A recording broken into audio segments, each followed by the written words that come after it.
Vamos lá, meu povo. NBR 14931. Execução de estrutura de concreto procedimento. Como é que cai isso lá no edital? Apenas, às vezes, colocam só concretagem. Tem um monte de norma de concretagem, então tem que estudar todas, infelizmente. Mas vamos que vamos. Fazer um resumo aqui para facilitar a vida dos outros aí. Execução de estruturas de concreto procedimento.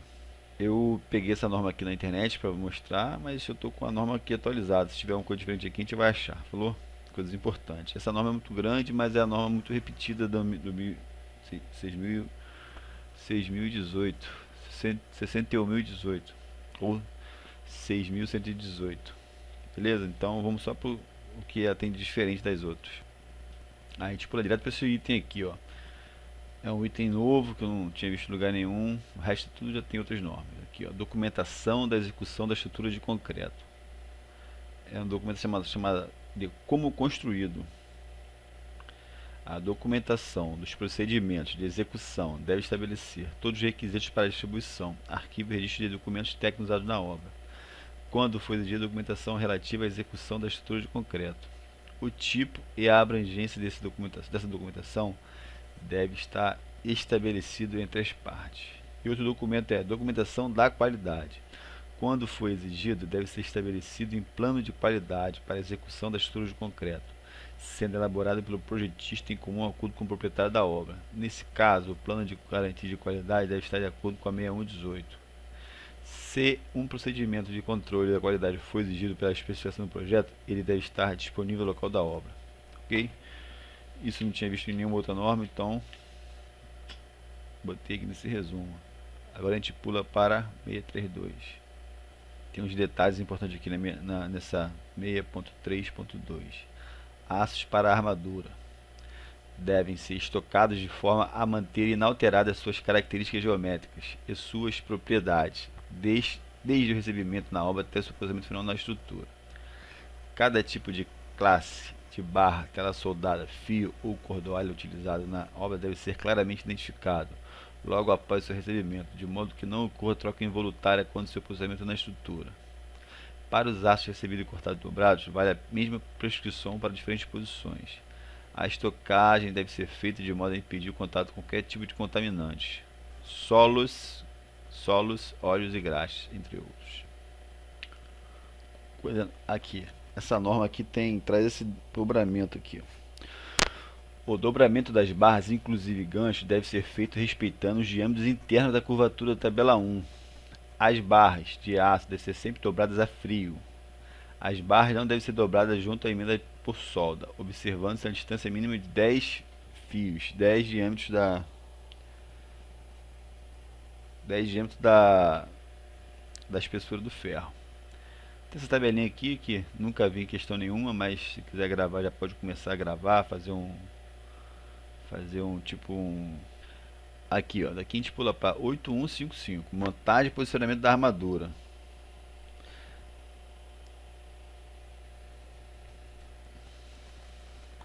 A armadura deve ser posicionada e fixada no interior das formas de acordo com a especificação do projeto, com as tolerâncias estabelecidas no 924. Caso o projeto de estrutura, em virtude de circunstâncias especiais, não exija mais rigorosas, de modo que durante o lançamento do concreto se mantenha na posição estabelecida, conservando-se inalteradas as distâncias das barras entre si e com relação às faces internas das formas. A montagem da armadura deve ser feita por amarração, utilizando arames, no caso de aços soldáveis. Tem um doido aí que coloca no canal aí, amarrando com plástico, tá? Só para avisar ele aí. No caso de aços soldáveis, a montagem pode ser feita por pontos de solda. A distância entre pontos de amarração das barras das lajes deve ser afastamento no máximo de 35 centímetros. Grava esse número aí, pessoal. Amarração de laje, máximo 35 centímetros. O cobrimento especificado para a armadura do projeto deve ser mantida por dispositivos adequados ou espaçadores, e sempre se refere à armadura mais exposta. É permitido o uso de espaçadores de concreto ou argamassa, desde que apresente relação ao aquecimento menor ou igual a 50%, e as espaçadores plásticos ou metálicos com as partes em contato com a forma revestidas com material plástico ou outro similar. Não deve ser utilizado calços de aço no cujo cobrimento depois de lançado o concreto tem espessura menor que especificado no projeto. Ou seja, nada de deixar o aço para fora, que ele vai dar problema e vai levar a sujeira para dentro. Vai despassivar, né? E vai entrar para outra parte lá. Aqui tem uma coisa anotada aqui, também não vi outra norma, não vi em lugar nenhum. Isso aqui, ó. Barra de espera. Caso concretagem seja interrompida por mais de 90 dias, as barras de espera devem ser pintadas com pasta de cimento para proteção contra a corrosão.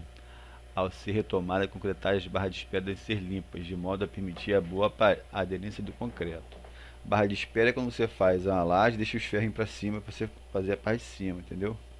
Você não bateu a laje, você bateu a laje, não vai fazer nada em cima agora, pinta aquela parte ali com pasta de cimento. Aqui a gente pula a parte agora de tolerâncias, que é também uma coisa que eu só vi nessa norma. Tolerância. A execução das estruturas de concreto deve ser mais cuidadosa, a fim de que as dimensões, a forma e a exposição das peças, as dimensões e posição da armadura, obedeçam às indicações do projeto com a maior precisão possível.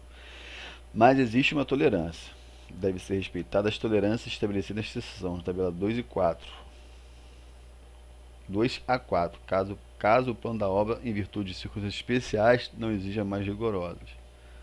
Tolerância a dimensões para seções transversais, elementos estruturais lineares e para espessura de elementos estruturais de superfície.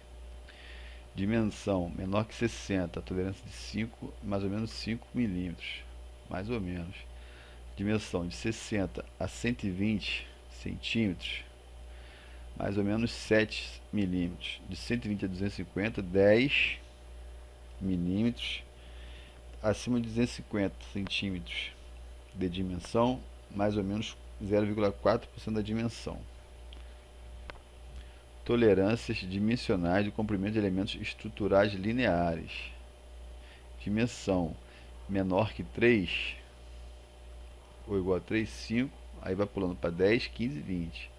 Aí 3 a 5, 5 a 15, acima de 15, 20%, 20 milímetros. Aqui tem outra tabela. Tipo de elemento estrutural. Elemento de superfície. Horizontal. Posição de verificação. Horizontal 5 milímetros, vertical 20 milímetros. Elementos lineares. Horizontal 10 milímetros, vertical 10 milímetros.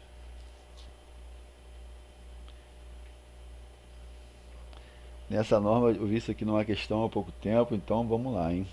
Importante aqui também, não tinha visto norma nenhuma. Temperatura da massa de concreto. No momento, concretagem, temperatura muito fria. A temperatura da massa de concreto no momento do lançamento não deve ser inferior a 5 graus. Salvo a disposição em contrário, estabelecido no projeto ou definido pelo responsável técnico da obra.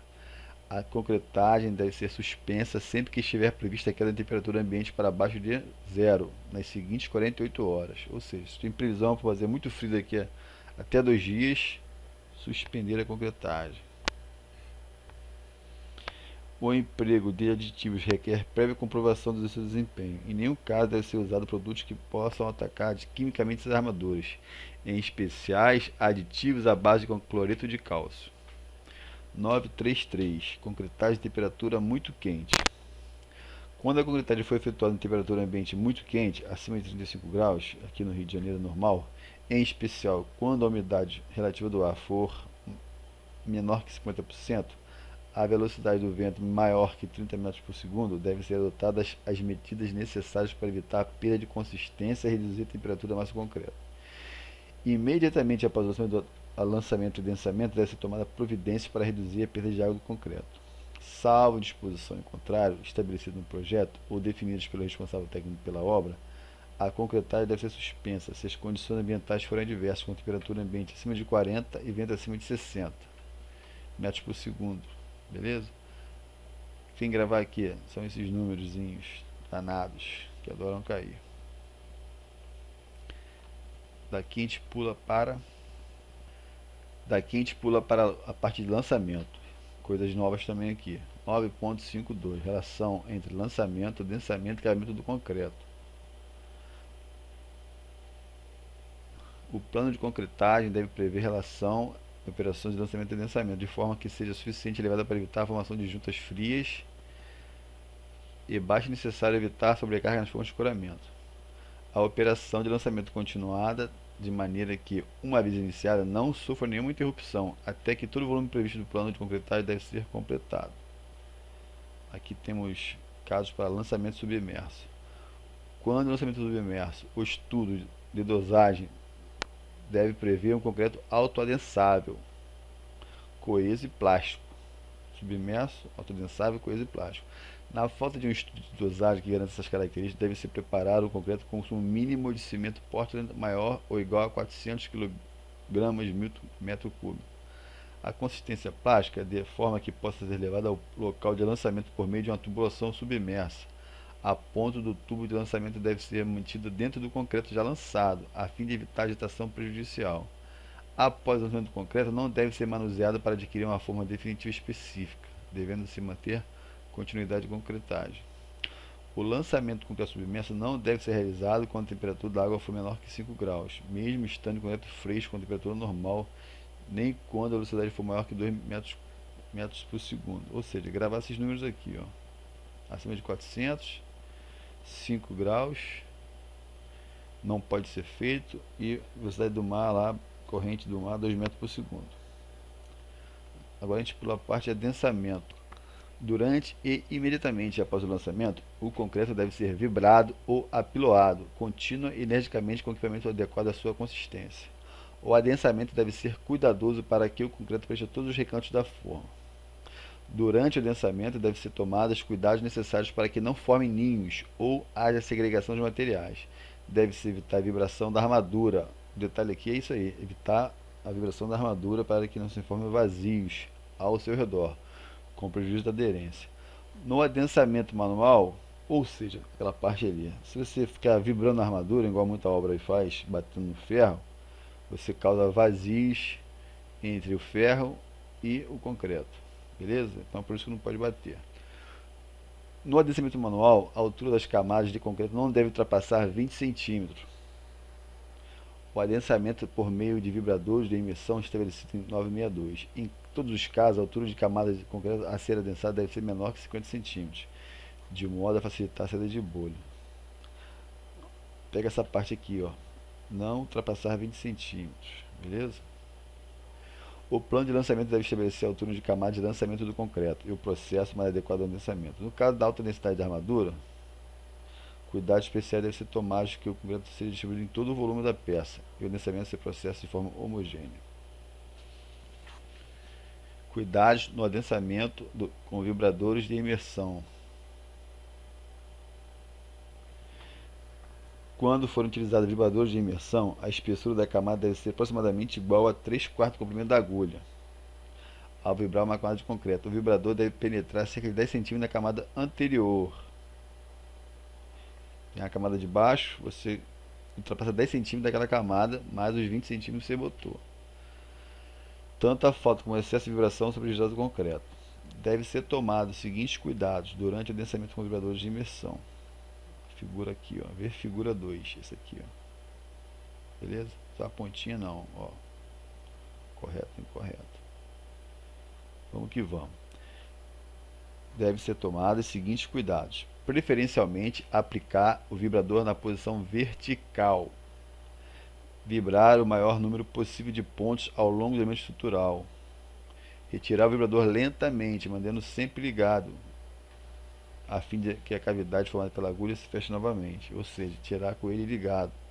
Não permitir que o vibrador entre em contato com a parede da forma, para evitar a formação de bolhas de ar na superfície da peça, mas promover um adensamento uniforme e adequado de toda a massa de concreto, observando os cantos e arestas de maneira que não se formem vazios. Mudar o vibrador de posição quando a superfície apresentar-se brilhante, ou seja, vai vibrar até que momento?